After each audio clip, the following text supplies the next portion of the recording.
Hello guys, welcome to our channel Reborn One Extra Chance Part 4. Chapter 31 Romantic Dance. तंश के वहां से जाने बाद भी पार्टी चालू रहती है, खत्म नहीं होती। भार्गव परिवार फिर से अपने मेहमानों को अटेंड करने चला जाता है। वहां अब सिर्फ निराली, उसकी टीम और सूर्यवंशी ब्रदर्स थे। सिद्ध निराली के करीब जाकर उसके कान में कुछ कहता है, जिसे देखकर निर्वाण का ओरा अचानक ठंडा पड़ने लगता है। नील भाई, वो सिर्फ दोस्त है और उसका दूसरा दोस्त तो कमिटेड है। जिस पर निर्वाण खामोश रहता है, पर उसका मन शांत नहीं था। नील, लेकिन ये तो कमिटेड नहीं है और दोस्त हैं तो दोस्त की तरह रहे ना, इतना करीब आने क्या जरूरत है। जो बातें निराली साफ साफ सुन पा रही थी। तभी एक लड़की जिसने ब्लैक कलर का शॉर्ट ड्रेस पहनी हुई होती है, वो निर्वाण और नील की तरफ बढ़ती है, पर निर्वाण के पास आती ठंडी हवा के वजह से वो नील आगे जाके खड़ी हो जाती है। वो लड़की, हे हैंडसम, क्या तुम मेरे डांस करना चाहोगे? नील, वाई नॉट। बस एक मिनट निराली जी, आप मेरे भाई के साथ डांस करेंगी? वो क्या है ना, अगर मैं चला जाऊंगा तो क्या उन्हें कंपनी दे सकती है? मुझे यकीन है उन्हें आपकी कंपनी बहुत अच्छी लगेगी। नील ने अपने भाई की फीलिंग्स को अच्छे से समझ लिया था और वो उसकी मदद करने की पूरी कोशिश कर रहा था, पर कहीं कहीं तंश की हालत देख डर भी लग रहा था, पर निराली से थोड़ा कम, क्योंकि निराली ने उसके भाई के साथ अच्छे से बात की थी और हाथ भी मिलाया था। पर उसने ये भी देख लिया था कि निराली के दोस्त उसको एक बात बोलने पर सामने वाले की क्या हालत कर देते हैं। वो उनसे काफ़ी डरा हुआ था। कार्वी, लेकिन उनके लिए तुम क्यों पूछ रहे हो? क्या एक लड़की को डांस के लिए कैसे पूछते हैं ये इन्हें नहीं पता? उसकी बात सुनकर नील को डर लगने लगा कि कहीं जो अभी थोड़ी देर पहले हुआ वो उनके साथ ना हो जाए। उसे अब पछतावा हो रहा था कि कहीं जल्दबाजी में उसने कोई गलती कर दी है। पर तभी निर्वाण निराली के सामने जाके खड़ा हो जाता है और बेहद ही एलिगेंटली अपना हाथ निराली की तरफ बढ़ा दिया। Nirvan, dear, do you like to dance with me? Nirali ने बिना कुछ कहे 2 सेकंड उसकी आंखों में देखा और फिर बिना कुछ बोले ही उसके हाथ में अपना हाथ रख दिया। ये देखकर नील तो बहुत खुश हो गया। वहीं निराली के टीम ने भी कुछ नहीं कहा। उन्हें तो तभी निर्वाण की इम्पोर्टेंस समझ आ गई थी, जब निराली ने उसे इनडायरेक्टली ही सही लेकिन इम्पोर्टेंट कहा था। उसके बाद उसी तरह पर ड्रामेटिक अंदाज में निर्वाण को चिढ़ाने के लिए कार्वी ने अपना हाथ सिद्धार्थ की तरफ बढ़ा दिया। Karvi, dear, do you like to dance with me? Siddharth भी निराली की तरह ही बिना कुछ बोले अपना हाथ कार्वी के हाथों में रखना चाहता था, मगर जब उसे अपने ऊपर निराली की सर्द नज़रों का एहसास हुआ तो उसकी निराली की नकल करने की हिम्मत नहीं हुई। सिद्धार्थ, श्यो कारू चलो। जब कार्वी ने उसे इस तरह बोलते देखा तो भौं ऊपर कर इशारे से क्यों पूछा, तो सिद्धार्थ ने भी उसे आंखों से ही निराली की तरफ इशारा किया। तो वो भी उसकी आंखें देखकर सकपका गई और इधर उधर देखने लगी। विशाखा, करण, चलो हम भी चलते हैं। करण जानता था कि ये वो कार्वी की मदद करने के लिए कर रही थी। आखिर में 4 जोड़ियां स्टेज की तरफ बढ़ गई। विशाखा ने एक रोमांटिक सॉन्ग चलाने को कहा। सॉन्ग, निर्वाण ने जब गाना सुना तो उसे अपनी फीलिंग से मैच होता महसूस हुआ, इसलिए वो देखा हजारों दफा आपको, फिर बेकरारी कैसी है, संभाले संभलता नहीं ये दिल। कुछ प्यार में बात ऐसी है। चारों के चारों कपल काफी अच्छे तरीके से डांस कर रहे थे। करण और विशाखा में प्यार और शरारत झलक रही थी, तो वही सिद्ध और कार्वी में एक जबरदस्त केमिस्ट्री। वही नील और उस लड़की में सिर्फ स्किल्स दिखाई दे रही थी। वही निराली और निर्वाण तो किसी और ही दुनिया में पहुंच चुके थे। लेकर इजाजत, अब आपसे सांसें ये आती जाती हैं। ढूंढे से मिलते नहीं हैं हम, बस आप ही आप बाकी हैं। ना चाहते हुए भी निर्वाण को बात अपनी और निराली वो करीबी याद आ रही थी जिसके बारे में उसने सपना देखा था, और उसके ख्याल सुनकर निराली भी उस दिन में खो गई थी। उनके बीच माहौल काफ़ी रोमांटिक हो चुका था। तभी निर्वाण निराली को गोल घुमाकर उसकी पीठ को अपने सीने से लगा लेता है और अपना चेहरा उसके बालों में घुसा देता है और उसकी बालों में खुशबू लेने लगता है। लेकिन जल्द से उसे होश आता है कि वो क्या कर रहा था। उसने शायद इससे निराली अनकंफर्टेबल हो जाएगी। पाल भर ना दूरी सहे आपसे बेताबियां ये कुछ और हैं। हम दूर हो के भी पास हैं, नज़दीकियां ये कुछ और हैं। तो उसने फिर से घुमाया और एक फ्लिप के बाद गोद में उठा लिया और दोनों एक दूसरे की आंखों में आंखें उलझाने लगे। देखा हजारों दफा आपको, फिर बेकरारी कैसी है, संभाले संभलता नहीं ये दिल, कुछ प्यार में बात ऐसी है। और गोल गोल घुमाने लगा। सब लोग भी सेम प्रोसेस में एक साथ बीट पर डांस कर रहे थे। आगोश में हैं जो आपकी ऐसा सुकून और पाए कहाँ। आंखें हमें रास आ गई अब HNCEUM यहाँ से जाए कहाँ। लास्ट में उसने उसे नीचे उतरा अपने गोल घुमाकर उसके सामने एक घुटने पे बैठ जाता है। देखा हजारों दफा आपको फिर बेकरारी कैसी है। संभाले संभलता नहीं ये दिल कुछ प्यार में बात ऐसी है। और नीचे बैठे बैठे ही एक और बार अपने बाजू घूमता है और फिर अपने दूसरे पैर पर बिठा लेता है। फिर बेकरारी कैसी है कुछ प्यार में बात ऐसी है। आई होप कहानी पसंद आ रही होगी। प्लीज़ सपोर्ट मी और मैंने कवर पेज चेंज किया है वो कैसा लगा वो ज़रूर बताना। चैप्टर 32 निराली की शादी। सॉन्ग खत्म होने के बाद सब लोग जोर जोर से तालियां बजाने लगते हैं लेकिन ज्यादातर निराली को निर्वाण के साथ देखकर कोई खुश नहीं था। दोनों ही बड़े घर के बच्चे थे जिनसे उन्हें फायदा हो सकता था। तो वहीं नील के साथ जो लड़की थी उसकी फैमिली खुश हो रही थी क्योंकि नील ने भी आज तक ऐसी पार्टियों में किसी के साथ डांस नहीं किया था। पर उनको नहीं पता ये तो सिर्फ भाई की अपनी होने वाली भाभी के साथ सेटिंग करने किया था। तो कुछ लोग निराली के चारों दोस्तों को पहचानने की कोशिश कर रहे थे। वही भार्गव परिवार बहुत ज्यादा खुश था। तभी उन्हें एक मिडिल एज आदमी उनकी तरफ आता दिखा। वो भी तकरीबन आदित्य जी की ही उम्र के आसपास थी। विश्वनाथ जी, काफी देरी से आए हो। सारांश, हमारी पोती को देखने की इच्छा नहीं थी क्या? इतना कहकर उन्होंने नाराजगी में बच्चों जैसा मुंह बना लिया। उनकी ऐसी हरकत देखकर सब मंद मंद मुस्कुराने लगे। सारांश जी, पापा आप 5-6 बच्चों के दादाजी बन चुके हैं और बातें अभी भी बच्चों जैसे कर रहे हैं। मैं शहर में ही नहीं था वरना मैं तो अपनी बच्ची से मिलने सबसे पहले आकर बैठता। उनकी बात सुन सब मुस्कुराने लगे। ये सारांश सूर्यवंशी है। नील और निर्वाण के डैड। इन्हें सारिका के बारे में कुछ नहीं पता। वो अभी तक भार्गव खानदान की किसी भी बेटी से मिले नहीं है। ये काफ़ी अच्छे दोस्त है पर इन्हें इस बारे में नहीं पता इस रस्म की वजह से। पर निर्वाण और नील को पता है। अर्थवर का दोस्त होने के वजह से अर्थवर ने बताया नहीं लेकिन साथ रहती रहते पता चल गया। लेकिन सच्ची दोस्ती निभाते हुए उन दोनों ने अपने घर पर भी नहीं बताया। गीतांजलि जी, अरे इन्हें छोड़ो। सारांश बेटा ये बताओ तुम कैसे हो? सारांश, माँ आपके होते हुए आपका बेटा कैसे होगा? सारांश जी के माँ बाप यूं उनके बचपन में ही गुजर गए थे और गीतांजलि जी और विश्वनाथ जी ने ही सारांश जी को संभाला था। इसलिए वो उन्हें माँ पापा बोलते हैं और इसलिए निर्वाण और नील भी उन्हें दादाजी और दादी माँ कहते हैं। सारांश, वैसे माँ मेरी बच्ची कहाँ है? तो गीतांजलि जी निराली की तरफ इशारा कर देती हैं। जब सारांश जी जब उस तरफ देखते हैं तो उन्हें हरे आंखों वाली एक बेहद ही खूबसूरत लड़की दिखाई देती है जिसे देखकर उनके चेहरे पर हल्की सी मुस्कान आ जाती है। तभी उन्हें अपना बड़ा शहजादा निर्वाण दिखता है जिसके हाथ में निराली का हाथ होता है। उन्हें इस तरह साथ देख पहले तो वो हैरान हो जाते हैं, बाद में उनके चेहरे पर और बड़ी मुस्कुराहट आती है।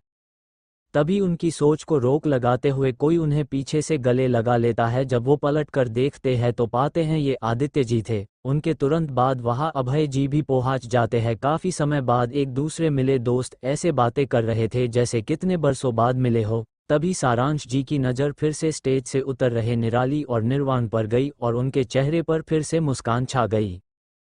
तभी आदित्य जी की नज़र सारांश जी की मुस्कान पर जाती है। आदित्य जी, किस बारे में सोच सोच कर मुस्कुरा रहे आप? हमें भी बताकर मुस्कुराने का मौका दीजिए। सारांश जी, अरे वो हमारे शहजादे को देखकर मुस्कुरा रहा हूँ। नील के वक्त जब उनकी माँ हमें छोड़कर चली गई थी तब से निर्वाण ज्यादा किसी के साथ नहीं रहता है और आज तक मैंने किसी लड़की के साथ उसे बिल्कुल भी नहीं देखा। लेकिन इतना कहकर चुप हो गए। लेकिन सब उनकी बात समझ गए। सारांश जी, निर्वाण तुम्हारे सामने ही बड़ा हुआ है और मैं तुम्हारे साथ ही बड़ा हुआ हूँ और तुम लोग नील को भी अच्छे से जानते हो। अगर हो सके तो हमारे निर्वाण के लिए मैं निराली हाथ चाहूँगा। आदित्य जी, अभी उसकी शादी कहाँ? अभी तो वह हमें मिली। सारांश जी, अभी मिली है मतलब?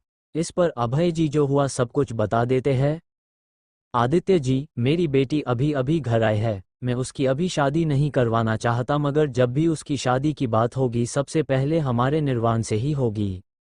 सारांश, अरे मैं भी 2 बच्चों का बाप हूँ। हाँ मानता हूँ कि बेटी बाप होना बहुत मुश्किल है। तू जब चाहे तभी इस बात करूँगा और चिंता मत कर। अगर वो तुम लोगों के साथ रहना चाहे तो कुछ रस्मों के बाद वो और हम सब यही पहले जैसे साथ रहेंगे तब तो तुझे कोई प्रॉब्लम नहीं होगी ना। अगर मेरा बेटा घर जमाई बन जाए उनकी बात पर आदित्य जी हंसने लगे। आदित्य जी, अरे वो भी हमारे बेटा ही है, हमें क्या ही दिक्कत होगी। वही निराली के पास एक वेटर ग्लास वाइन लेकर आया तो उसने मना कर दिया, तो उसने एक और ग्लास जिसमें जूस था वो लेकर आ गया, लेकिन निराली ने अब भी मना कर दिया। तो उस वेटर ने पीछे मुड़कर एक और देखा और फिर से निराली को मनाने की कोशिश करने लगा। तभी एक लड़का आया और उस लड़के से टकरा गया और जूस नीचे गिर गया और उस लड़के सूट पर गिर गया। सूट वाइट था, जूस से पूरा ऑरेंज हो चुका था। तो वो लकड़ा वेटर पर चिल्लाने लगा। उनकी आवाज़ें सुनकर बाकी के लोग भी तमाशा देखने चले आए। ये तो सालों से लोगों फेवरेट काम रहा है। इसी भीड़ में निराली वहां से आराम से निकल गई, लेकिन पार्टी में हंगामा देखकर अर्थव कुछ गार्ड्स को लेकर वहां पहुंचा और झगड़ा सॉल्व करने की कोशिश करने लगा। वहां की भीड़ हटने का नाम ले रही थी। चैप्टर 33, नाजुक सी राजकुमारी। अब तक हमने देखा कैसे निराली और उसके आसपास के लोगों में खुशियां छाई हुई है। सब लोग मिलजुल कर एंजॉय कर रहे हैं। वहीं दूसरी तरफ सारिका की जिंदगी में उथल पुथल मची हुई थी। उसे और उसके साथ की सारी लड़कियों पे फीमेल कांस्टेबल अपना हाथ साफ कर रही थी। अब तक तो सबका नशा उड़न छू हो गया था और सब खामोश से हो गए थे। वही सारिका थी कि चुप होने का नाम ही नहीं ले रही थी। सारिका, तुम लोगों को समझ नहीं आता, मुझे छोड़ो, तुम नहीं जानते कि मैं कितने बड़े परिवार की लड़की हूँ। तभी जो लड़की कल संजना के साथ थी वो सारिका को देखकर हंसने लगी। वो लड़की, अबे अमीर मेम इतनी अमीर है तो उस नाली जैसी जगह पे क्या कर रही थी? चल छोड़ ये झूठ, इन पर काम नहीं करेगा। सारिका, तुम्हें समझ नहीं आ रहा, मैं कह रही हूँ तो मान क्यों नहीं लेते, मैं सच बोल रही हूँ। संजना, सारिका चुप हो जाओ, हम इनके साथ ही छूट जाएंगे। फिर थोड़ा पास जाकर संजना, अगर घर पर पता चला तो हम उनको क्या जवाब देंगे? चुपचाप बैठ जाओ, अगर घर से धक्के मारकर बाहर नहीं निकाली जाना चाहती हो तो चुप हो जाओ, वरना भार्गव परिवार छोड़ने का मन बना लो। वैसे भी उनकी असली बेटी तो है, अब उनके पास है। सारिका, उसकी बात सुनकर सारिका बहुत ज्यादा गुस्सा आया, मगर वो अपने गुस्से का घुट पीने के अलावा कुछ नहीं कर सकती थी। वहां पर बहुत सारे एक के बाद एक धुलकरा आ रहे थे, लेकिन फिर भी उनकी बेशर्मी बंद नहीं हो रही थी। मगर इन सब से अब नशा उड़ने के बाद संजना और सारिका को घिन आने लगी थी और ऐसे तकलीफ होने लगी थी।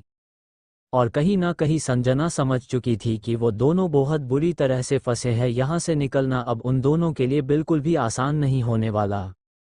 ये लोग उनका पीछा इतना ईजिली नहीं छोड़ेंगे। वहीं दूसरी तरफ तंश अपने घर आ चुका था। उसने अपना कमरा बुरी तरह से तहस नहस कर दिया था। यहाँ वहाँ कांच बिखरे पड़े हुए थे। तंश ने अपनी शर्ट गुस्से में फाड़ कर फेंक दी थी। वो बहुत ज़्यादा हैंडसम, उसकी मुस्कुलिन बॉडी अनकवर्ड थी। वो बहुत ज़्यादा हैंडसम था, इसलिए लड़कियाँ उसके पास आने को मरती थी, भले ही उसका गुस्सा कितना ख़राब हो या वो लड़कियाँ कपड़ों की तरह बदलता हो।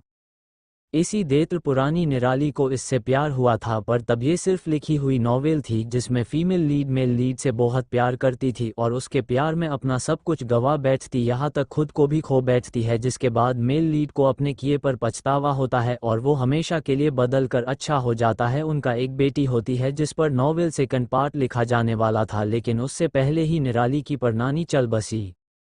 तंश, सीईओ निराली भार्गव, बहुत अकड़ और घमंड है ना आपको? खुद पर उस घमंड को तोड़कर, उस अकड़ को तोड़कर आपको अपने घुटनों पर बिठाकर मेरे लिए भीख मांगने पर मजबूर नहीं कर दिया तो मेरा नाम भी तंश रॉय नहीं। वही उसके कमरे के दरवाजे पे खड़ा हुआ उसका दोस्त और उसकी माँ दोनों ही बहुत परेशान हो रहे थे, लेकिन इससे उसे कोई फर्क नहीं पड़ रहा था। इस वक्त तंश गुस्सा वक्त के साथ बढ़ता ही जा रहा था। निराली और उसके दोस्तों का उसकी इतने सारे लोगों सामने बेइज्जती करना उसके ख्यालों जा ही नहीं रहा था। असल में तंश की भी एक कंपनी थी और वो उसका सीईओ था, लेकिन वो हाल ही में ही खोली गई थी। ओरिजिनल कहानी में जब निराली निर्वाण की जगह तंश के पीछे थी, तब इस वजह से निर्वाण बिल्कुल भी अपने काम पर ध्यान नहीं देता। वही तंश आगे चलकर ग्रो करता है इस दुनिया में। निराली कुछ अलग, जिसने बाकियों से छोटी होकर भी इतनी बड़ी उपलब्धियां हासिल कर ली थी और जो लोगों को बताई थी वो तो बस उसका 1% था, जिसका ही उन पर बहुत ज़्यादा इम्पैक्ट हुआ था। जो बातें भार्गव परिवार के मेंशन में हुई, उन बातों को याद जी करते हुए वो फिर से सामान तोड़ने लगा। इस बार तोड़ते हुए उसका हाथ टूटे हुए कांच पर जाकर लगा और उसके हाथ पर बड़ा सा कट लग गया। उस कट से खून निकलने लगा। ये देख कब से उसके कमरे के दरवाजे पे खड़ी उसकी माँ भागते हुए उसके पास आई और उसका हाथ पकड़ लिया। इतने में ही उसके दोस्त ने फर्स्ट एड बॉक्स तंश की मॉम को दे दिया।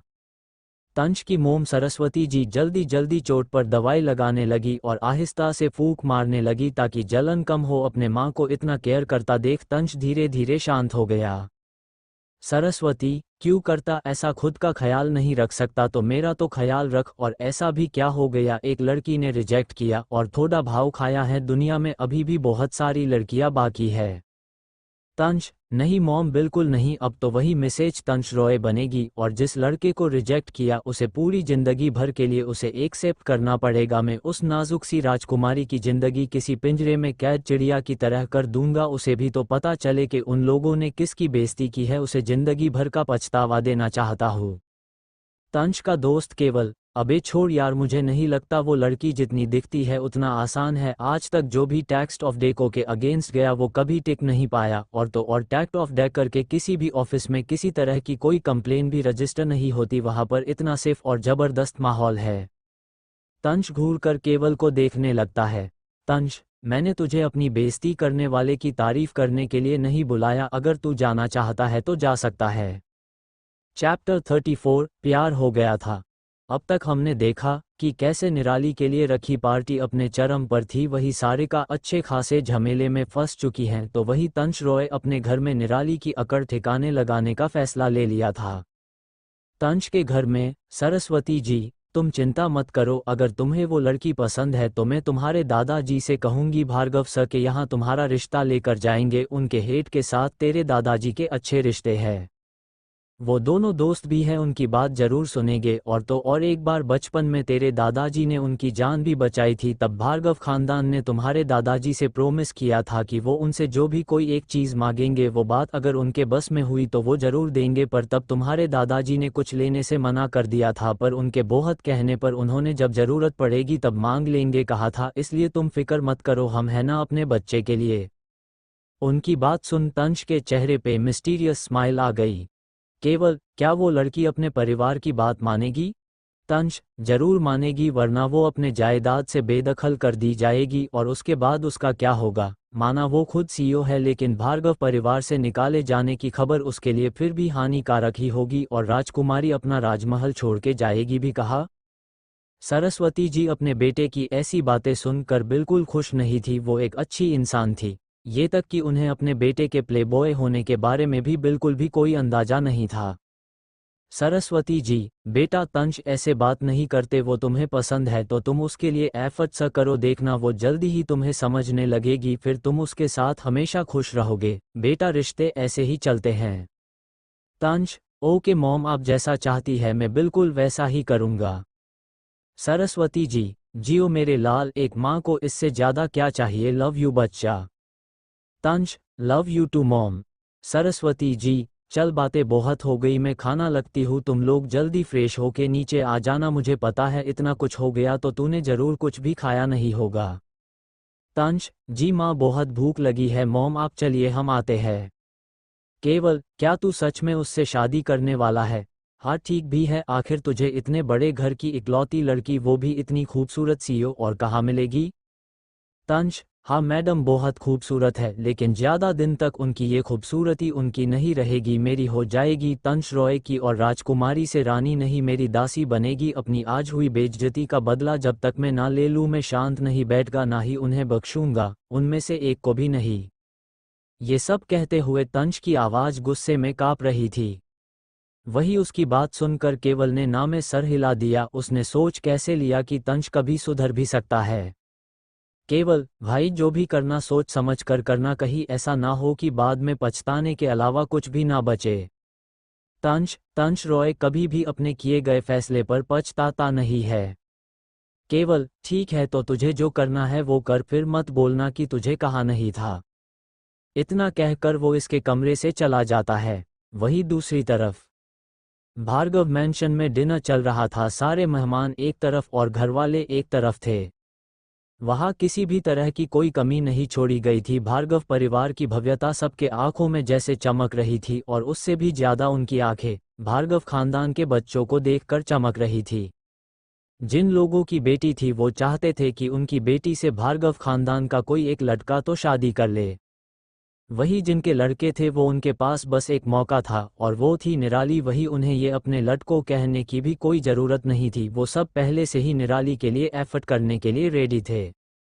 पर उसके पास उसके भाई, दोस्त और सूर्यवंशी ब्रदर्स थे, इसलिए लड़कों को कोई भी मौका नहीं मिल पा रहा था, इसलिए वो काफ़ी फर्स्ट एड थे।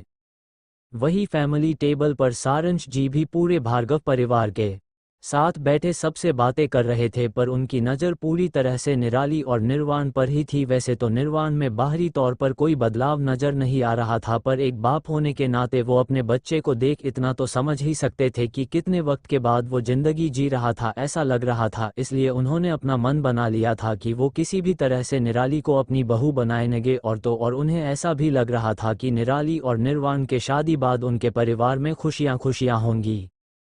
वही उनसे थोड़ी दूर बैठी निराली ने जब उनके मन की बात सुनी तो वो थोड़ी हैरान, थोड़ी खुश और पहली बार थोड़ी नर्वस थी। जब निराली के पास बैठे अर्थवर ने जब देखा कि निराली शांत बैठी है और कुछ नहीं खा रही है तो वो चिंता से उसकी तरफ देखने लगा। जब उसके पास ही बैठी कारवी ने ये देखा तो निराली के कंधे पर हाथ रख उसे हिलाया, जिससे निराली होश में आ गई। तो कारवी ने उसे इशारे से क्या हुआ पूछा, तो निराली ने ना में सर हिला दिया। तो कारवी ने इशारे से ही खाने पर ध्यान देने को कहा तो निराली भी चुपचाप खाना खाने लगी। वही निर्वाण की नज़रें लोगों के नज़रों में तो खाने पर थी, पर असल में वो सिर्फ और सिर्फ निराली को देख रहा था, उसका खाने में बिल्कुल भी मन नहीं था।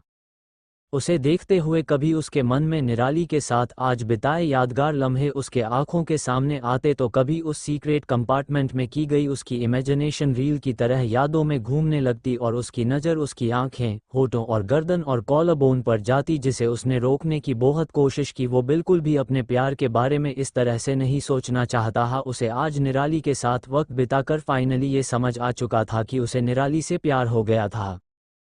चैप्टर 35, क्या अब मुझे स्वीट हॉट को लड़कियों से भी बच्चा कर रखना होगा? जेल में कैसे भी करके सारिका और संजना ने उन लोगों के साथ 4 घंटे बिता लिए थे और अब जाकर पुलिस वालों उन्हें वार्निंग देकर छोड़ा था, क्योंकि जब पुलिस वालों ने अपना पुराना रिकॉर्ड चेक किया उनमें कहीं भी उनका नाम नहीं था। इसलिए पुलिस वालों को लगा कि वो इस ग्रुप में ऐड हुए नए मेंबर हो सकते हैं, इसलिए उन्होंने जितना हो सके उतना उन्हें समझाया कि ऐसे लोगों और ऐसे ग्रुप से दूर रहे जिससे उनका एक फ्यूचर खराब हो सकता है। उनकी बातें सुनकर सारिका को तो बहुत गुस्सा आ रहा था, मगर संजना कहने पर कंट्रोल कर चुपचाप दोनों उनकी बात शांति से सुनने लगे। काफ़ी सुनाने के बाद एग्रीमेंट पर साइन कर उन्हें छोड़ दिया गया। सारिका और संजना थोड़ी देर में बाहर आ गए। वही उनके पीछे एक एक कर उन लोगों को भी छोड़ दिया गया था जो उनके साथ ही पकड़े गए थे। सारिका और संजना वहां से जल्द निकलने की जगह वहीं पर एक दूसरे से शिकायत करने लगी। तभी वो लड़के लड़कियों का जीआर भी धीरे धीरे उनके पास आकर खड़ा हो गया।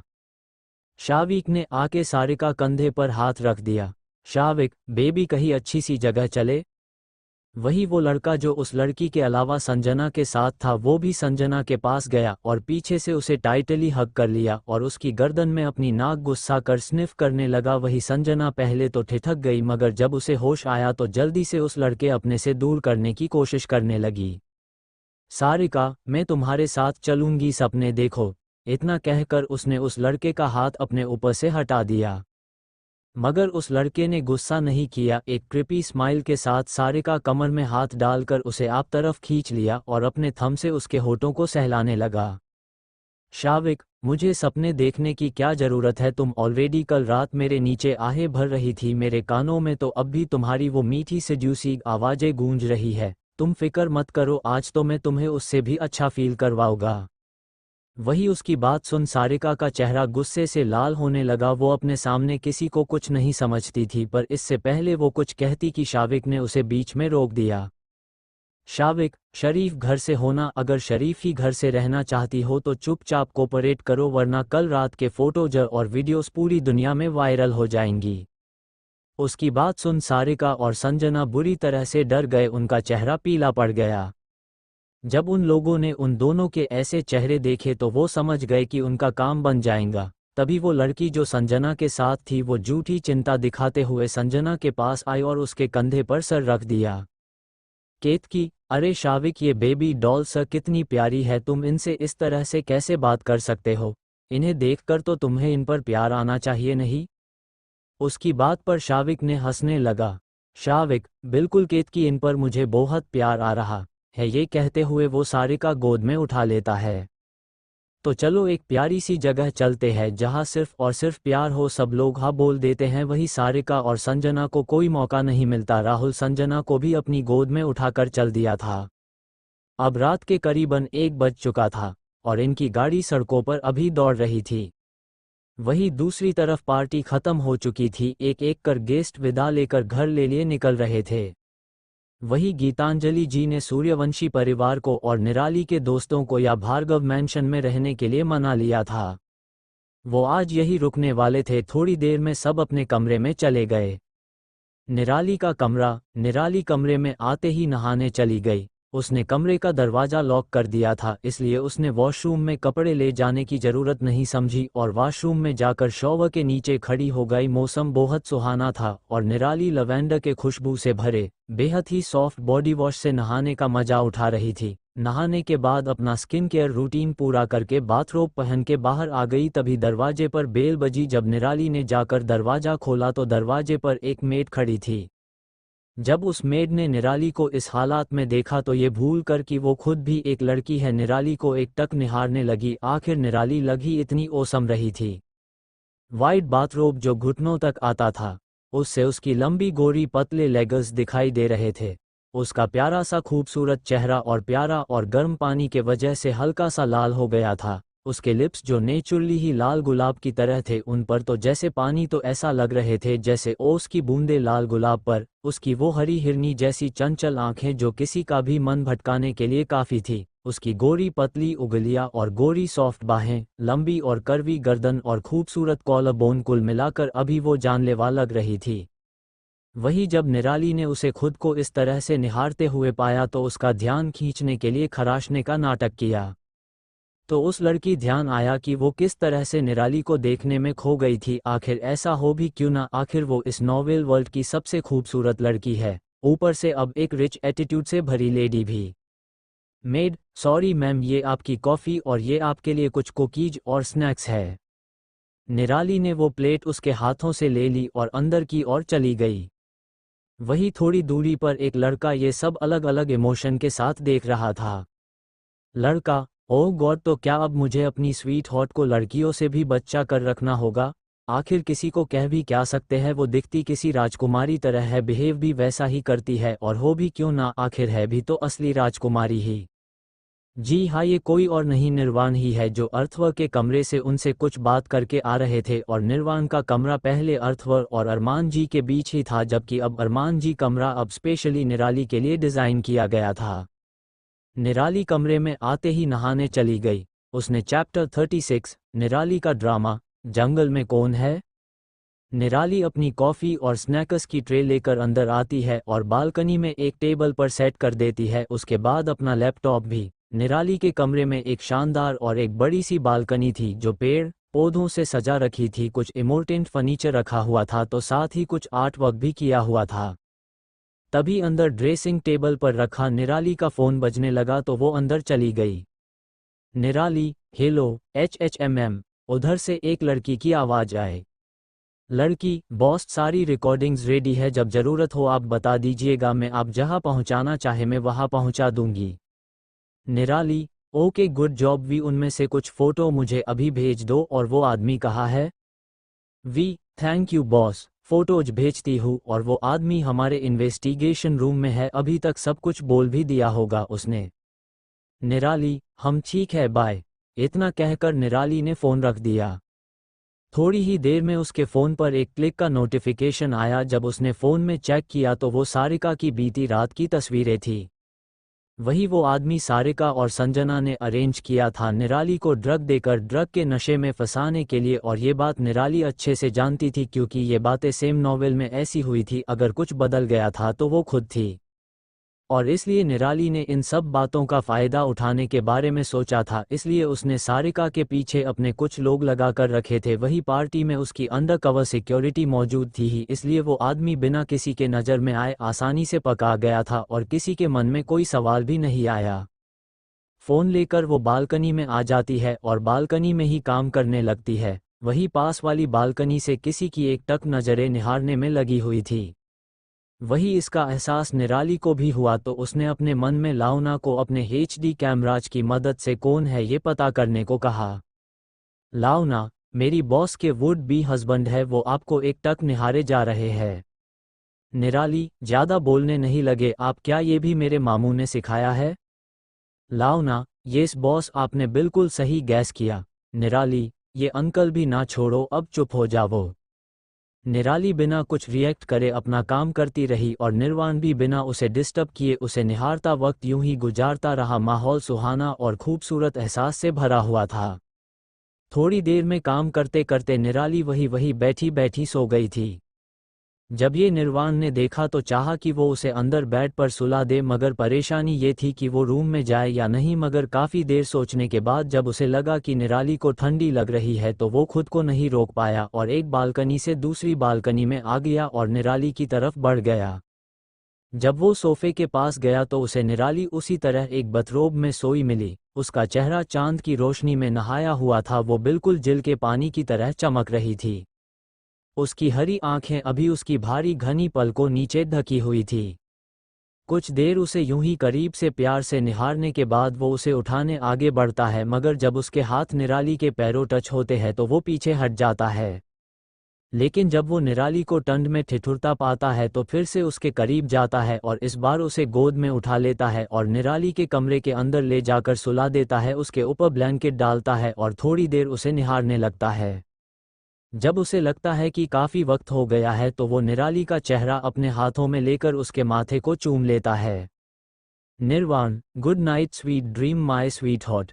इतना कहकर वो उठने को हुआ ताकि वो जा सके, तभी वो वापस से पीछे गिरने लगा। तब जाकर उसकी नज़र अपने हाथ पर गई जो पता नहीं कब निराली ने कस के पकड़ लिया था।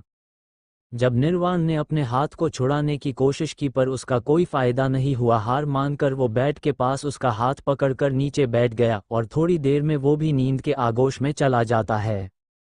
और ऐसे ही कुछ पल और इस सुहानी रात के बीत जाते हैं। अचानक से निराली अपनी आंखें खोलती है, तभी उसकी नज़र निर्वाण पर चली गई। उसके चेहरे पर एक प्यारी सी मुस्कान आ गई। आप सही सोच रहे हैं, असल में तो निराली कभी सोई ही नहीं थी, बल्कि बस सोने का नाटक कर रही थी। यहाँ तक कि ठंड लगना भी नाटक ही था। निराली उसे आराम से बेड पर लिटाती है, उसे हक कर उसके माथे पर उसी तरह किस करती है जैसे निर्वाण ने उसे किया था।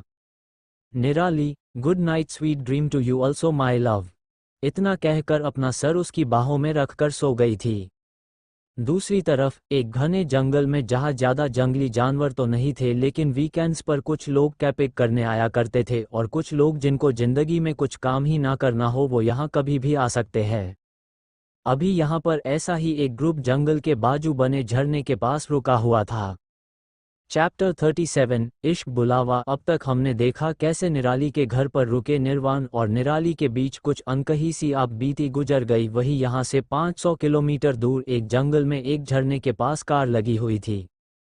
वहाँ पर 2 टेंट लगे हुए थे जो काफ़ी बड़े थे। उसके पास में ही कैंप फायर लगा हुआ था जिसके आसपास कुछ लड़के लड़कियाँ बैठे हुए थे। उनके आसपास ऑर्डर किया हुआ खाना था, pizza, burger, Coke, french fries, nuggets और पास्ता। सब लोग उसे जंगल में एंजॉय कर रहे थे।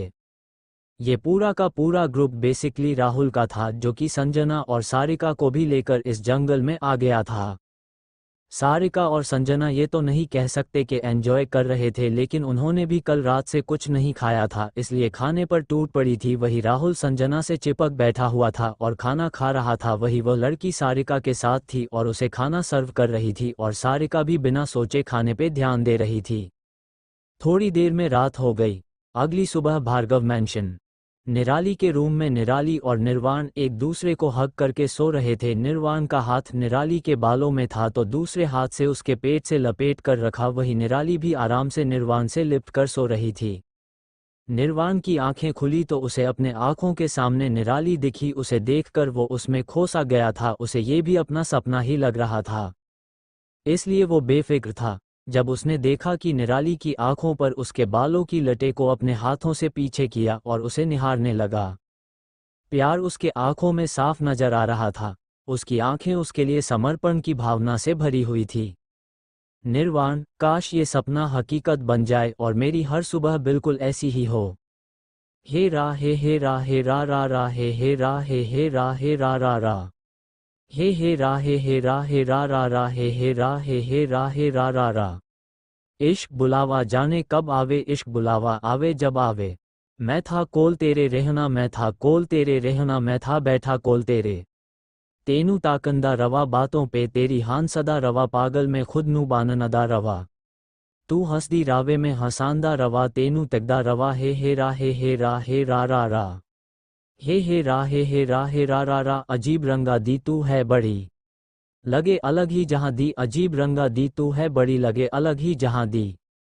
इत्ता नजर नजर दी गल वे तू भी सुन ले जरा। मैं था कोल तेरे रहना, मैं था कोल तेरे रहना, मैं था रहना कोल तेरे। तेनू ताकदी रवा, नैना विच तेरी में वसदी रवा, पागल में खुद नू बनांदा रवा।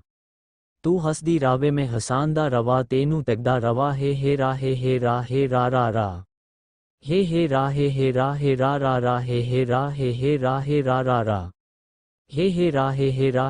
रा। इश्क दुआवा जाने कब आवे, इश्क दुआवा आवे जब आवे। मैं था कोल तेरे रहना, मैं था कोल तेरे रहना, मैं था बैठा कोल तेरे। तेनू ताकंदा रवा, बातों पे तेरी हान सदा रवा। हान सदा, पागल में खुद नू बाननदा रवा। तू हंसदी रावे में हसांदा रवा, तेनू तकदा रवा। तेनू ताकंदा रवा, बातों पे तेरी हान सदा रवा। हान सदा, पागल में खुद नू बाननदा रवा। तू हंसदी रावे में हसांदा रवा, तेनू तकदा रवा। रा हे रा हे रा रा हे रा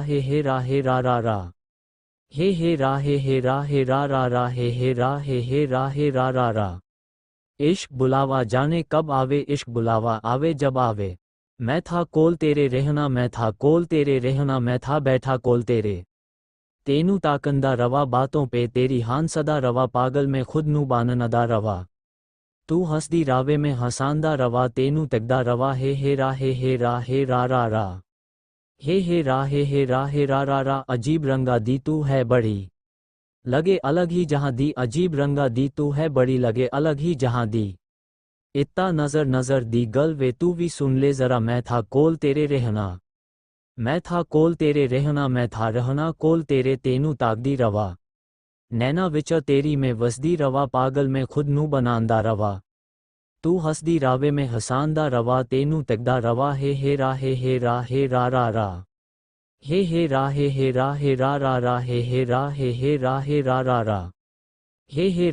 रा हे रा। इश्क दुआवा जाने कब आवे, इश्क दुआवा आवे जब आवे। मैं था कोल तेरे रहना, मैं था कोल तेरे रहना।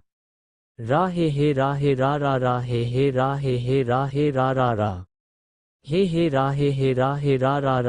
रा रा हे रा। इश्क बुलावा जाने कब आवे, इश्क बुलावा आवे जब आवे। मैं था कोल तेरे रहना, मैं था कोल तेरे रहना, मैं था बैठा कोल तेरे। तेनू ताकंदा रवा बातों पे तेरी हान सदा रवा, पागल में खुद नू बाननदा रवा। तू हंसदी रावे में हसांदा रवा, तेनू तकदा रवा। हे रा रा हे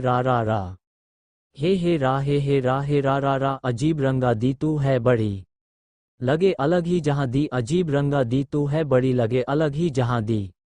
इत्ता नजर नजर दी गल वे तू भी सुन ले जरा। मैं था कोल तेरे रहना, मैं था कोल तेरे रहना, मैं था रहना कोल तेरे। तेनू ताकदी रवा, नैना विच तेरी में वसदी रवा, पागल में खुद नू बनांदा रवा। तू हंसदी रावे में हसांदा रवा, तेनू तकदा रवा। हे रा रा हे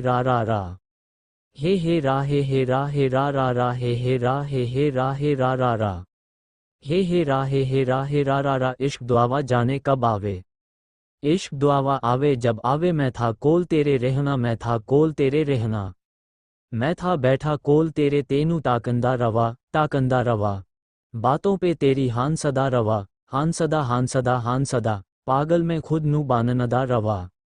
तू हंसदी रावे में हसांदा रवा, तेनू तकदा रवा। तेनू ताकंदा रवा, बातों पे तेरी हान सदा रवा। हान सदा, पागल में खुद नू बाननदा रवा। तू हंसदी रावे में हसांदा रवा, तेनू तकदा रवा। रा हे रा हे रा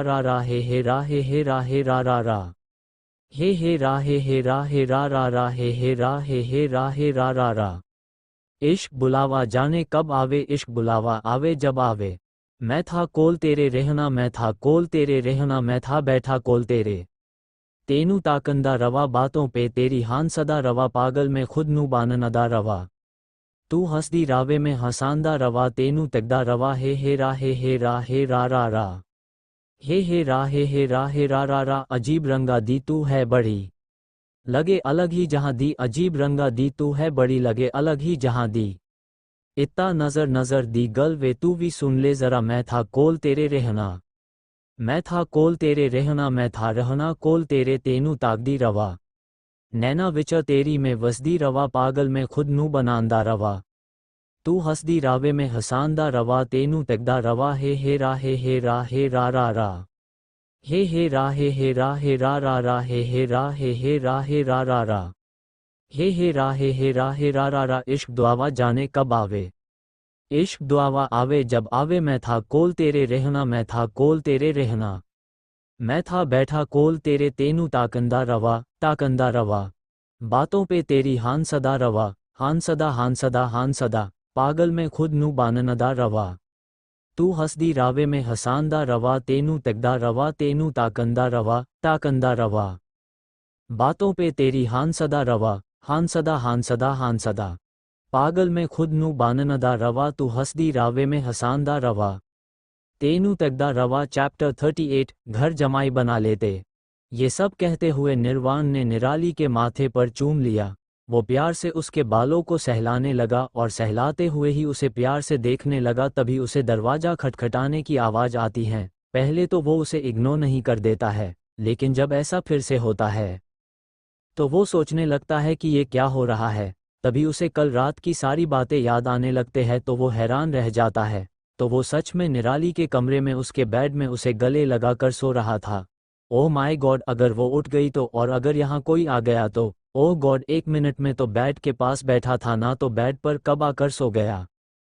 चलो छोड़ो, में ही आया होगा। निराली और मेरे सिवा यहाँ कोई नहीं है तो उसने खुद तो मुझे अपने पास नहीं सुलाया होगा। वैसे भी अब ये सब सोचने का समय नहीं था, कोई उसे यहाँ देखे उससे पहले उसे यहाँ से निकलना होगा। ये सब मन ही मन सोचकर वो उठ खड़ा हुआ और एक बार फिर से निराली को प्यार से देखकर अपनी हिम्मत जुटाकर उसके हाथ को अपने हाथ में लेकर किस किया। Nirvan, bye sweetheart, I will come back soon, love you. वो फिर बालकनी में चला गया और जैसे एक बालकनी से दूसरी बालकनी में आया था वैसे ही चला गया। उसके जाने के कुछ पल बाद निराली ने अपनी आंखें खोली। आप सब ही समझ रहे निराली कब से जगी हुई थी। कभी एक कमांडो रहने के नाते उसकी नींद काफ़ी कच्ची रहती थी और एक बिजनेस वुमन होने नाते वो सूरज से पहले उठा करती थी। वही निर्वाण भी अपने सपनों के लिए जल्दी उठा करता था, लेकिन था तो वो एक 22 साल का नौजवान। वैसे देखा जाए तो निराली इस तरह से उससे 2 साल छोटी थी, तो वही निराली बसी उसकी आत्मा का अनुभव 32 साल की महिला और 2 जिंदगी जीने वाली लड़की की थी। इस हिसाब से वो खुद से 10 से 12 साल आगे की समझदारी रखती है, लेकिन उससे भी ज़्यादा फायदा उसे अपने आधुनिक युग से आए अनुभवों से और पूरी की पूरी कहानी पढ़ी होने से होता था। निराली का चेहरा जो अभी तक भाव से हीन था, अचानक उस पर एक प्यारी सी दिलकश मुस्कान आँचती है। इसका कारण शायद निर्वाण की वो बातें हैं जो वो निराली से कह कर गया था। निराली की नज़र जब अपने बाजू में घड़ी में गई तो उसमें 7:30 बजे हुए थे और ये वक्त इतना ज़्यादा नहीं था, लेकिन वो बहुत जल्दी उठती। जब उसके दोस्तों ने आज उसे उठा नहीं पाया होगा तो उन्हें उसके लिए फिक्र होने लगेगी, इसलिए वो जल्दी से बेड से उठी और तैयार होने चली गई। अगले 15 मिनट में तैयार होकर नीचे आ गई। अभी तक सारे लोग नहीं पहुंचे थे, शायद बहुत से तो उठे भी नहीं थे, मगर टेबल पर करण और विशाखा नाश्ता सर्व कर रहे थे। वही सिद्ध और कारवी सीढ़ियों की तरफ देख रहे थे जैसे किसी का इंतजार कर रहे हो। जब उन्हें निराली आती तब जाकर उन्होंने अपनी गर्दन सही की। कारवी, लो आ गई डिबो, मैंने कहा था ना कि वो ब्रेकफास्ट करने के वक्त तक आ जाएगी, लो आ गई। उसकी बात पर करण और विशाखा ने सर ऊपर उठाकर सीढ़ियों की तरफ देखा और जब उन्होंने उसे सच में आते देखा तो उन्हें राहत की सांस आई। वो एक परिवार की तरह थे। यहाँ आखिरी फैसला तो निराली का ही होता था, मगर माँ बाप की तरह ख्याल ज़्यादातर करण और विशाखा रखते थे इन तीनों का। अब तक निराली भी नीचे आ चुकी थी। निराली, सॉरी, वो कल रात कुछ ज़्यादा देर काम कर लिया इसलिए आँख नहीं खुली। विशाखा, ओह थैंक गॉड डिबो, वरना मैं तो डर गई थी कि तू बीमार ना पड़ गई हो। निराली, हाँ मैं बीमार नहीं हूँ, तुम लोगों को चिंता करने की कोई ज़रूरत नहीं है। ये सब वो मुस्कुराते हुए बोल रही थी। वही उनके पीछे अब तक पूरा भार्गव और सूर्यवंशी परिवार जमा हो चुका था, लेकिन वो सब तो रोज की तरह ब्रेकफास्ट में बिजी थे। गीतांजलि जी, आज तक मैंने ऐसा परिवार नहीं देखा, कितना प्यार है इनमें। सब लोग उनकी बात पर हाँ में सर हिला देते हैं और जाकर अपनी अपनी कुर्सी पर बैठ जाते हैं। सब लोग एक दूसरे को गुड मॉर्निंग विश करते हैं। विशाखा, आप लोग इतने जल्दी ब्रेकफास्ट नहीं करते, ऐसा हमें बटलर सर ने कहा था, इसलिए हम आपके लिए नहीं रुके। उसकी बात पूरी होने से पहले ही विश्वनाथ जी ने उसे रोक दिया।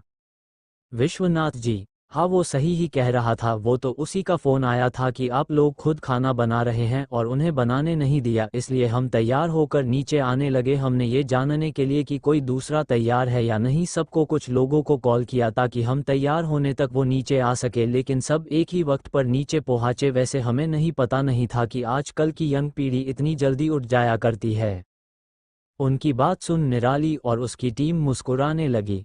करण, कोई बात नहीं दादू, मैं और विशाखा रोज ही खाना बनाते हैं, आइए हमने आप सब के लिए भी नाश्ता बनाया है। काशवी जी, बेटा आपको इतना सब कुछ करने की जरूरत नहीं थी, आप लोगों के लिए ये सब तो हमें करना चाहिए था। करण, आंटी आप कैसी बात कर रही है, आप बेटा कह रही हैं, और बेटे का तो फर्ज होता है अपने माँ बाप की सेवा करना, इसमें कोई बड़ी बात नहीं है। सुप्रिया, अगर तुम कमिटेड नहीं होते तो हम तो तुम्हें घर जमाई बना लेते। Chapter 39, dear boss. उनकी बात सुन भार्गव परिवार को जहां विशाखा की चिंता हो रही थी, वही भार्गव ब्रदर्स और आदित्य जी को निर्वाण की भी चिंता थी। वही निराली की टीम में अभी भी हंसी का ही माहौल था, क्योंकि वो सब जानते थे कि करण के लिए निराली उसकी बहन जैसी थी, वही कारवी बेटी जैसी। वही जब सुप्रिया जी को अपने ऊपर सबकी ऐसी नज़रें महसूस हुई, तब उन्हें एहसास हुआ कि उन्होंने कुछ गलत बोल दिया है। वो कुछ बोलना चाहती थी, मगर तभी उन्हें करण की आवाज़ सुनाई दी। करण, बुआ जी डीबो मेरी बहन जैसी है, और विश के लिए भी, तो अगर आप मुझे अपना दामाद बनाना चाहती है तो आपको विश को अपनी बेटी और सिद्ध और कारवी की तरफ इशारा करके और इन लोगों को अपने पर नाती। उसकी बात ने वहाँ फैला हुआ तनाव भरे माहौल को आसानी से हल्का कर दिया, और इसलिए सब उसके कारवी और सिद्ध को परनाती कहने पर हंसने लगे। वही निर्वाण से जो डाक ओरा निकल रहा था, वो भी करण को निराली को बहन कहने से एकदम खत्म हो गया। वही ये बात जब उसके पास बैठे नील और सारांश जी ने महसूस की, तो एक दूसरे को देखकर मुस्कुराने लगे। नील धीरे से, भाई आपको भी ऐसे ही मेहनत करनी होगी जिससे आपके ससुराल वाले आपको खुश होकर आपको अपना जमाई बना ले। उसकी बात सुनकर निर्वाण उसे घूरने लगा, तो नील ने अपना चेहरा घुमा लिया, लेकिन उसका चेहरा घुमा लेने के बाद निर्वाण सीरियसली करण की तरफ देखने लगा। उसका खुशनुमा स्वभाव, सबका ख्याल रखने की आदत, अपनी पार्टनर का हमेशा साथ देना, इतनी कम उम्र में एक सक्सेसफुल लॉयर होना और इतनी बड़ी फर्म को चलाना। सुप्रिया जी, बिल्कुल बिल्कुल, हमें तो वैसे भी एक बेटी चाहिए थी, तो तय रहा कि विश आज से हमारी बिटिया है और तुम हमारे जमाई, और ये दोनों हमारे पर नाती, क्यों है ना अभय जी? अभय जी, बिल्कुल प्रिया, जैसा आप चाहे। आहान, देखा अहीर, हमें दो दो दीदी मिल गई। सब दादी बिल्कुल सही कहती थी, जब भगवान देता है तो छप्पर फाड़ के देता है। उनकी बात सुन सब लोग मुस्कुराने लगे। वही विश के चेहरे पर एक बड़ी और आंखों में नमी। करण विश के पास जाता है, उसका हाथ अपने हाथ में लेकर उसे प्यार से उसे सहलाता है। जब सब लोग उन्हें ऐसे देखते हैं तो थोड़े परेशान हो जाते हैं। काशवी जी, क्या हुआ बच्चा, आपको कुछ बुरा लगा? उनकी बात सुन सब और परेशान हो जाते हैं। करण, ऐसी बात नहीं है। फिर थोड़ा रुक कर, वो दरअसल बात यह है कि विशाखा की फैमिली है और वो गांव में रहती है, मगर विशाखा आगे पढ़ना चाहती थी तो उन्होंने मना कर दिया, ये कहकर कि उनके यहाँ लड़कियां इतना नहीं पढ़ती, और शादी कराने लगी। तब जब उनकी बात ना मानकर विशाखा पढ़ने के लिए शहर आ रही थी, तो उन्होंने उसके सामने शर्त रख दी कि अगर वो इस घर से चली गई तो फिर उसका इस घर से उसका कोई रिश्ता नहीं होगा। फिर भी जब विशाखा ने घर छोड़ दिया तो सबने उससे अपने सारे नाते तोड़ लिए। उसकी बात सुनकर सबको विशाखा के पेरेंट्स पर बहुत ज़्यादा गुस्सा आया। आखिर इतनी खूबसूरत, प्यारी और होनहार बेटी के साथ कोई ऐसा करता है? काशवी जी, तुम चिंता मत करो बच्चा, हम है ना, तुम आज से हमारा परिवार हो, तुम हमें मामी जी बुलाना। वही उनकी बात सुनकर निराली के चेहरे पर एक राहत नजर आई जिसे सिर्फ निर्वाण ने देखा। इस कहानी की ओर एक पहलू था। असल में ओरिजिनल नॉवेल में विशाखा निराली की सीनियर थी और काफ़ी अच्छी तरह से सक्सेसफुल भी थी, एक अच्छी खासी कंपनी में जॉब करती थी है। और ये बात जब गांव में पता चली थी तब वो लोग वापस आए थे, उसे अपने साथ ले गए। तब करण विशाखा से एक तरफा प्यार करता था जिसकी खबर विशाखा को बिल्कुल भी नहीं थी, और तभी वो लोग अपने मतलब के लिए शादी कराने की कोशिश की। जब लास्ट में विशाखा को पता चला कि उस इंसान की पहले से एक पत्नी थी जिसको बच्चा ना हो पाने के वजह से उसे मार दिया था। जब वो पुलिस में रिपोर्ट करना चाहती थी तो उस लड़के ने विशाखा को भी टॉर्चर करके जान से मार दिया।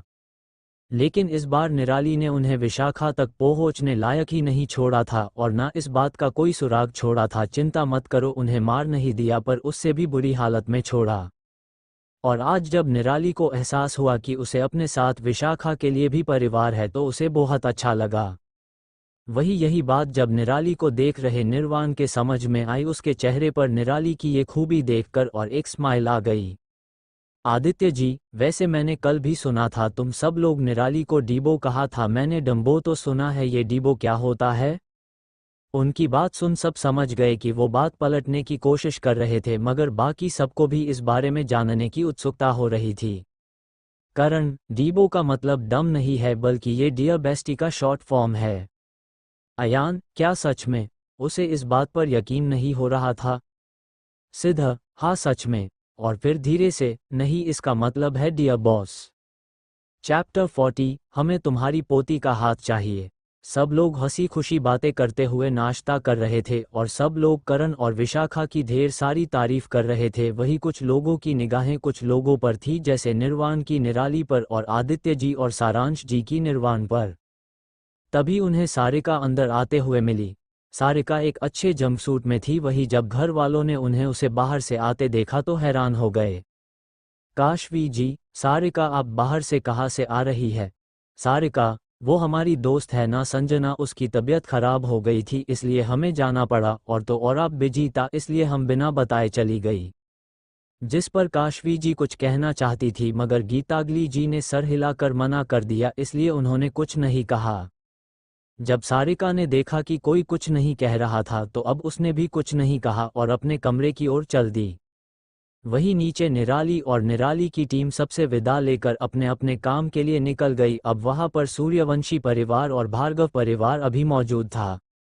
विश्वनाथ जी, हम भी और ना हमारे बच्चे किसी ने भी इस उम्र में इतनी मेहनत नहीं की और इतनी सुबह शुरू इतनी खूबसूरती से परिवार और काम दोनों को संभाला हो, और वो भी तब जब उनके पीछे माँ बाप या परिवार का कोई साया ना हो। आप बिल्कुल सही कह रहे दादू, इन सब में सबसे बड़ा तो मैं ही हूँ। 24 साल का बाद में निर्वाण और अयान 22 साल और अहीर, आहान और नील 20 साल। उनकी उम्र तो बिल्कुल इन्हीं की तरह है, फिर भी अपने दम पर वो कितने सक्सेसफुल है। मुझे पता चला है कि निराली को छोड़कर वो सब बस 20 साल के हैं और बिना किसी सपोर्ट के इतना हासिल करना सच में बहुत मेहनत की होगी। और निराली वो तो अभी बस 20 साल की है। उसकी बात सुनकर सब हामी भरते। वही यंग जनरेशन उनसे इंस्पायर हो जाती है। वही निर्वाण भी डिटरमाइन हो जाता है कुछ कर गुजरने के लिए ताकि वो निराली के लाइफ पार्टनर के तौर पर कहीं स्टैंड कर पाए, और अपनी चॉइस पर प्राउड फील हो रहा था। तभी भार्गव खानदान के मेंशन के सामने कुछ गाड़ियां आकर रुकी। उससे जस्ट पहले वहां से हमेशा की तरह 2 गाड़ी में निराली और उसकी टीम गई थी। उनमें से 2 गाड़ियों से हाथों में कुछ थाल लिए कुछ बॉडीगार्ड्स बाहर आए। वही एक बीच खड़ी कार से कुछ लोग निकले और भार्गव परिवार के मेंशन की तरफ चले गए। अंदर जाकर भार्गव परिवार के गार्ड्स ने जब उनसे उनके आने के बारे में पूछा तो उन गार्ड्स ने रॉय परिवार का नाम लिया। जब उस गॉड ने ये बात घर के अंदर बताई तो सब लोग हैरान हो गए और अपना अंदाजा लगाने लगे कि उनके आने का कारण क्या होगा। वही सारिका जो निराली के जाने की बात सुनकर बाहर आई थी, जब उसने ये बात सुनी तो वो जल्दी से कमरे भाग कर गई, तैयार होने गई। असल में ओरिजिनल नॉवेल के हिसाब से सारिका को हमेशा से तंज से प्यार था, और ये एक कारण भी जिस वजह से वो निराली से नफरत करती थी, क्योंकि निराली को भी तंज से प्यार हो जाता है। लेकिन अब भले ही सारिका को तंज से प्यार हो मगर निराली को नहीं था। वही नीचे हॉल में पूरा रॉय परिवार, भार्गव परिवार और सूर्यवंशी परिवार के साथ बैठा हुआ था। विश्वनाथ, कैसे आना हुआ जी आपका? एक बूढ़ा आदमी जो कि विश्वनाथ जी की ही उम्र का था। आदमी, अरे कैसी बात कर रहे हो, दोस्त को आप बुला रहे हो? विश्वनाथ जी, अच्छा दोस्त हो तो इतने बार बुलाने पर क्यों नहीं आए, तो आज क्यों आए वो मिस्टर कैलाश रॉय, बता दीजिए ज़रा। कैलाश जी, अरे कैसी बात कर रहे हो विश्व, ज़रा तबीयत ठीक नहीं रहती इसलिए नहीं आ पाता, लेकिन आज ज़रूरी था इसलिए आना पड़ा। अब सबसे ये सस्पेंस सहन नहीं हो रहा था, इसलिए गीतांजलि जी ने डायरेक्ट पूछने का तय किया। तभी सब लोगों को ऊपर आती सारिका दिखी तो भार्गव परिवार का मुंह खुला का खुला रह गया, वही रॉय फैमिली नज़र भी वही चली गई। असल में हमेशा शॉर्ट ड्रेस पसंद करने वाली सारिका ने सलवार सूट पहना हुआ था। असल में तो वो उन लोगों को इम्प्रेस करने के लिए साड़ी पहनना चाहती थी, पर ना उसे पहनना आती थी ना उसके पास साड़ी थी। वही भार्गव परिवार ने सामने रॉय परिवार को देखकर अपना मुंह बंद कर दिया, जबकि सूर्यवंशी परिवार को इन सब में कोई इंटरेस्ट नहीं था। गीतांजलि जी, आप अचानक यहाँ कैसे? अब तक चाय पानी परोस दिया गया था, सब उसका आनंद उठा रहे थे। कैलाश जी की बीवी सौम्या जी उनकी मुस्कुराते हुए देखती है। सौम्या जी, वो दरअसल बात ये है गीतांजलि कि हमें तुम्हारी पोती का हाथ चाहिए अपने पोते तंश के लिए। उनकी बात सुन सब लोग अपनी चाय नीचे रखकर खांसने लगे।